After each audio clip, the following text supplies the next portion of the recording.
ചോറ്റാനിക്കര ദേവീക്ഷേത്രത്തിലെ വിശ്വപ്രസിദ്ധമായ മകം തൊഴൽ ഇന്ന് ഉച്ചയ്ക്ക് 2-ന് മകം ദർശനത്തിനായി നട തുറക്കും. മകം ദർശനത്തിനായി ഇന്നലെ വൈകിട്ട് മുതൽ ഭക്തർ ക്യൂവിൽ ഇടം പിടിച്ചിരുന്നു. അമ്മേ നാരായണ, ദേവി നാരായണ, ലക്ഷ്മി നാരായണ, ഭദ്രേ നാരായണ നാമജപങ്ങളാൽ മുഖരിതമാണ് ചോറ്റാനിക്കര. മകം തൊഴലിനുള്ള ഒരുക്കങ്ങളെല്ലാം നേരത്തെ പൂർത്തിയായിരുന്നു. ഭക്തർക്ക് നിൽക്കാൻ നടപ്പന്തലടക്കമുള്ള സൗകര്യങ്ങളുണ്ട്. വെള്ളവും പഴവും ബിസ്ക്കറ്റുകളും വിതരണം ചെയ്യും. സുഗമമായ ദർശനത്തിനുള്ള ക്രമീകരണങ്ങളെല്ലാം ചെയ്തിട്ടുണ്ടെന്ന് കൊച്ചിൻ ദേവസ്വം ബോർഡ് അംഗം KP അജയൻ പറഞ്ഞു.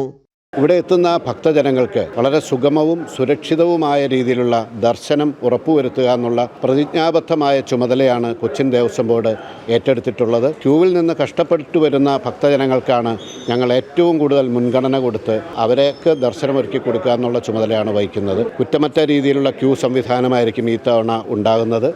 കുംഭമാസത്തിലെ മകന്നാളിലാണ് സർവാഭരണ വിഭൂഷിതയായി വില്യമംഗലം സ്വാമിക്ക് ദേവി ദർശനം നൽകിയതെന്നാണ് ഐതിഹ്യം. വിവാഹം നടക്കാനും ദീർഘസുമംഗലിയാകാനും മകം തൊഴൽ അതിവിശേഷമെന്നാണ് വിശ്വാസം.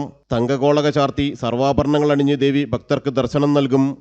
വില്യമംഗലം സ്വാമിയാർക്ക് മുമ്പിൽ എങ്ങനെയാണോ ഭഗവതി ആ സർവ്വ അലങ്കാരത്തോടു കൂടിയിട്ട് പ്രത്യക്ഷപ്പെട്ടത്, അതേ ഭാവത്തോടുകൂടി അതേ മാതൃവാത്സല്യത്തോടുകൂടി തന്നെ ഭക്തജനങ്ങളുടെ മുമ്പിൽ പ്രത്യക്ഷപ്പെടുന്നു. ആ അനുഗ്രഹ കടാക്ഷങ്ങൾ അദ്ദേഹത്തിന് എങ്ങനെയാണോ മോക്ഷപ്രധാനമായിട്ട് കൊടുത്തത്, അത് നമുക്ക് ഏതൊക്കെ വിധത്തിലാണോ ആവശ്യമുള്ളത് അതേ ആവശ്യങ്ങളൊക്കെ ഭഗവതിയുടെ ആ ദർശനം കൊണ്ട് ഇവിടെ അനുഭവവേദ്യമാവണമെന്നുള്ളതാണ്.